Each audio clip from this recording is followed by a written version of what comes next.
예, 학생, 학부모님들 반갑습니다. 이어서 2024학년도 입학 전형안에 대해서 말씀드리겠습니다. 저는 방금 소개받은 대구 속태어 마이스트 고등학교에 오셨을 겁니다. 반갑습니다. 여기 보시면 입시 전형이라고 되어 있지 않고요. 바로 안이라고 되어 있습니다. 사실은 거의 이 안이 올해 신입생 선발 전형이라고 보셔도 될 거는 같은데, 다만 저희가 정식으로는 7월 이후에 대구시 교육청에 입시 전형에 대한 내용들을 제출을 하고 확정을 받도록 된 것이기 때문에 아니라고 되어 있지만, 이렇게 저희 학교 같은 경우에는 사전에 입학 홍보가 필요하고 입학 홍보 때 반드시 전형에 대한 안내가 필요하기 때문에 사전에 미리 조율이 됐기 때문에 큰 틀에서는 변화가 없다고 생각하셔도 될 것 같습니다. 순서에 있어서 무엇보다 중요한 것은 교육과정 면을 살펴보면 일반 인문계 고등학교와 저희 학교는 교육과정 내용이 반대로 되어 있습니다. 일반 학교에서도 요즘 코딩이라든지 소프트웨어 AI가 강조되고 있고, 일반 인문계 학교 중에서도 AI 중심고라든지 소프트웨어 선도학교들이 있긴 하지만 거기서 배우는 소프트웨어 관련, AI 관련 교육은 상당히 적은 편이죠. 저희는 이제 대부분의 내용들이 그 일반 교과의 내용을 최소한으로 줄이고 전문 교과, 코딩과 관련된 소프트웨어 AI 쪽에 교육과정이 많은 부분들을 차지하고 있기 때문에 학생들이 왔을 때 그런 쪽에 관심을 가지고 잘 해나갈 수 있는 학생이면 정말 좋은 학교인데, 만약에 그렇지가 않고 그냥 지원을 하게 되면 3년이 힘들어질 것입니다. 그래서 여기 있는 것처럼 지원할 때 코딩 이런 것들에 진짜 관심이 있는지, 잘하는 거는 여기 와가지고 열심히 공부하면 됩니다. 그런데 이제 관심이라든지 어쩌면 미리 좀 해본 학생들 같은 경우에는 또 재밌어하고 적성 이쪽이라고 생각하는 학생들도 볼 수 있을 거예요. 그런 애들은 당연히 여기 학교에 오게 되면 자기 꿈을 크게 펼칠 수가 있고요. 그렇지 못한 경우에는 학교에 와서도 적응해서 나갈 수도 있습니다. 하지만 그 과정이 쉽지는 않기 때문에 기왕이면은 지원할 때 그런 것들이 있는지, 아마 여기 온 학생들 같은 경우는 아마 이런 쪽에 관심이 있어서 이렇게 모이셨겠죠. 그리고 전형이 2단계로 펼쳐집니다. 그래서 1단계 전형이 있고 그 다음에 2차 전형이 있습니다.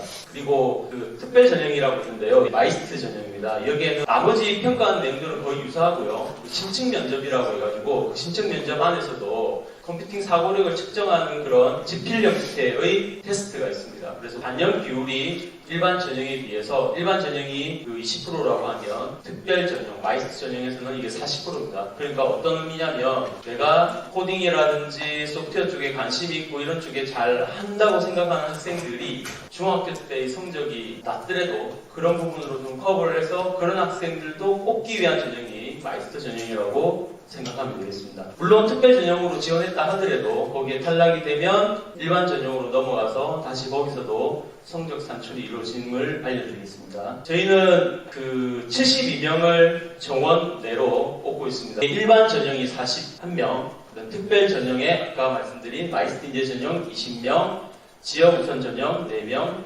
사회통합 전형 7명, 이렇게 72명을 뽑고요. 저희가 한 반에 18명씩 해서 총 72명으로 이렇게 구성되어 있습니다. 또 1학년 때는 공통 과정으로 공부를 하게 되고요. 1학년 말에 2학년으로 올라가면서 학과를 선택을 하게 되는데, 현재 3개 학과로 되어 있습니다. 소프트웨어 개발과, 인베디드 학과, 그다음에 인공지능 학과인데요. 올해부터 저희가 이제 인베디드 학과는 소프트웨어 개발과로 통합해서, 올해가 아니죠, 내년부터 하려고 학교에서 준비 과정을 밟고 있습니다. 만약에 통과가 된다고 하면 여기 오늘 참석한 학생들 같은 경우에는 나중에 2학년 때 2개 과로 학과 선택이 될 수도 있을 것 같습니다. 저희가 이제 학과를 이렇게 합치는 이유는 마지막에 나와 있는 것처럼 현업 직무 7개 코스제로 해서 학점제로 해당하는 내용들, 그러니까 현재 지금 많은 우리 학생들이 취업하는 부분이 뭐 프론트엔드나 백엔드나 앱 개발 이런 쪽으로 많이 취업을 하고 있거든요. 그래서 그런 것들을 포함해서 현업에서 요구되는, 추후에는 이제 인공지능, 지금 뭐 챗 GPT로 불거진 생성형 AI가 지금 대세이기 때문에 그런 생성형 AI에 기반한 API를 활용해서 서비스를 제공하는 그런 직종도 상당히 늘어날 것이라고 예상을 하고 있습니다. 그러한 것들도 현업에 있는 내용들을 분석을 해서 그런 쪽으로 취업을 할 수 있도록 또 코스를 개발할 계획입니다.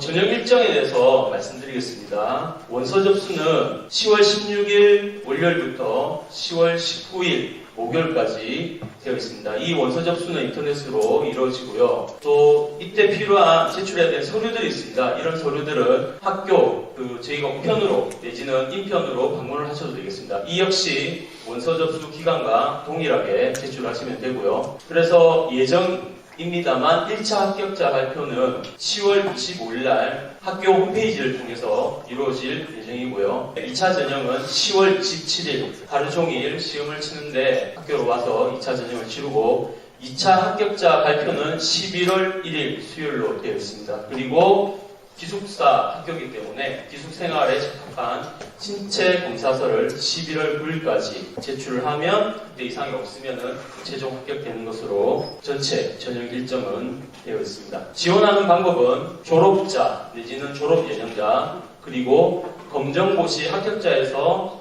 조금 차이는 있지만 현재 학교에 있는 졸업자나 졸업 예정 학생들 같은 경우에는 담임 선생님을 통해서 서류를 내고요. 검정고시 합격자 같은 경우에는 본인이 직접 서류를 제출할 수가 있습니다.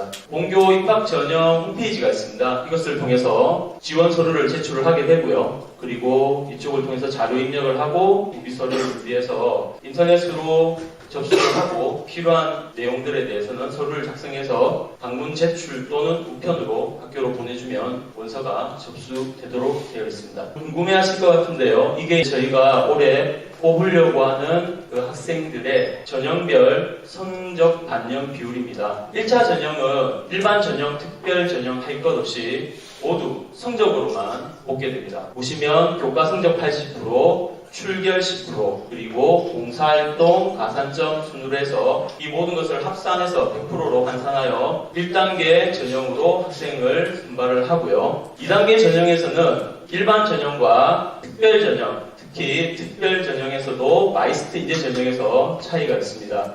차이가 있는 부분이 뭐냐면 일반 전형과 사회통합 전형, 지역 우선 전형 같은 경우에 1차 전형 성적이 40% 반영이 되고요. 그리고 직업 기초 능력이라고 해서 직업 생활을 하기 위한 여러 가지 사고력이라든지 이런 측정하는 도구가 있는데 그게 20% 그리고 신청 면접이 40%입니다. 특별 전형 중 마이스트 인재 전형은 중학교 내신 성적이 조금 모자라더라도 컴퓨팅 사고력이라든지 그런 쪽에 흥미 내지는 소질이 있어서 자신 있는 학생들은 1차 전형 성적은 20%, 신청 면접이 60%, 그 나머지 20%가 여기 들어가 있고요. 이 내용은 나중에 뒤에 가서 다시 한번 설명드리겠습니다. 교과 성적 같은 경우에 재학생은 3학년 1학기입니다. 그래서 지금 중간고사는 끝났죠, 그죠? 그래서 기말고사가 남았는데 혹시나 저희 학교에 관심이 있고 성적에 조금 힘을 쏟는다면 이것도 좀 반영이 될 수 있을 것 같고요. 특히나 밑에 교과 성적 산출 방법을 보시면 3학년이 반영 비율이 50%이기 때문에 기말에서 성적을 좀 받도록 노력을 한다면 그것도 효과가 있지 않을까 그렇게 생각이 듭니다. 재학생, 졸업생, 가중치를 두는 과목이 있습니다. 수학, 과학, 기술 과정인데요. 저희가 소프트웨어 학교인데 왜 학교에서 배우고 있는 정보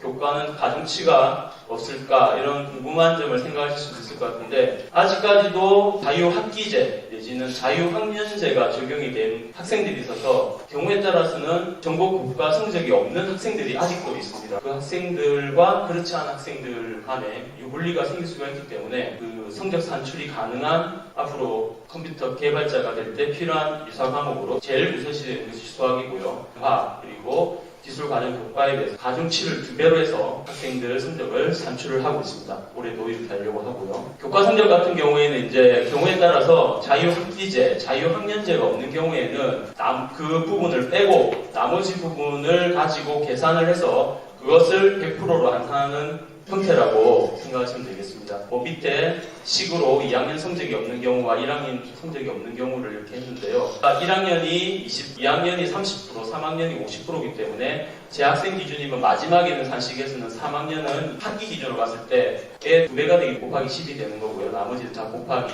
2, 1학년 같은 경우에는 3 곱하기 10 이렇게 된 걸로 생각을 하시면 되겠습니다. 직업기초능력에 대해서도 말씀드리겠습니다. 직업기초능력이라 하면 직업인으로 갖춰야 할 기초적인 직무 적성 능력을 보는 것으로 언어, 수리, 공간, 집중, 직업 흥미 등 이것들이 제 오타가 있는 객관식 문항으로 해서 출제가 됩니다.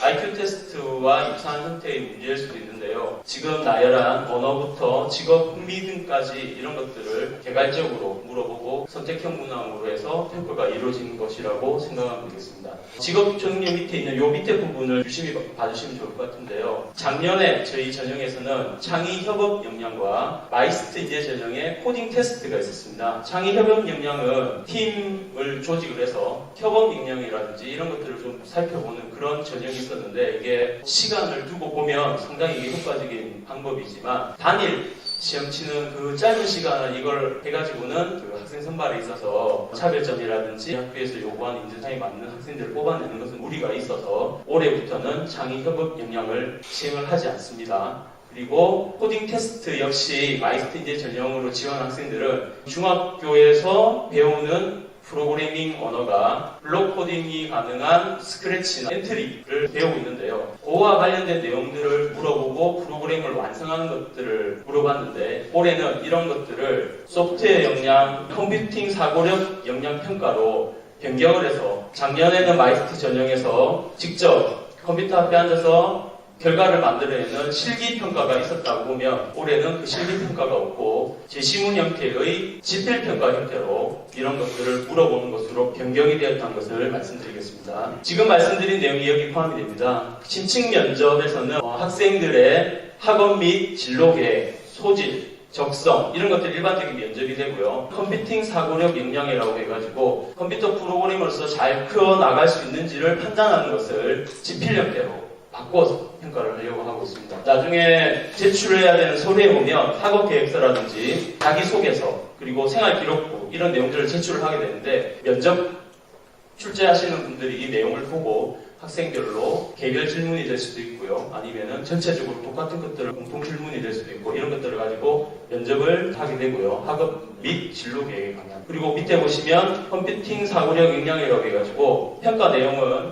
정보 처리에 관련된 기본 능력, 알고리즘이라고 해서 문제를 절차적으로 해결할 수 있는 능력, 중학교 단에서 배우는 블록 코딩에 관련된 기타 소프트웨어 개발과 관련된 중학교 정보 교과에 나오는 모든 내용들을 포함을 해가지고 컴퓨팅 사고력을 집중적으로 보기 위해서 프로그래밍 내용을 더 강화해서 물어보는 지필형태의 평가가 이루어지고요. 지필형태의 평가라고 제가 말씀을 드렸는데, 특정 부분은 지필형태의 평가를 통해서 점수를 산출을 하고요. 거기서 풀어졌던 내용들은 몇 개는 저희가 면접 문제로 돌려가지고 단순히 거기서 평가됐던 내용에서 그치는 게 아니고, 그 내용에 대한 배경 지식이라든지 이해 여부라든지 응용에 관해서까지도 면접을 통해서 물어보려고 합니다. 작년과 달라진 점, 실기 형태로 치러지는 것을 지필 형태로 바꾸면서 또 마이스터 인재 전형에만 치러지는 것을 전체 전형으로 확대됐다는 부분하고, 반영 비율도 신청 면접이 작년에는 높진 않았는데 올해는 40%와 60%로 크게 확대되어서 저희가 한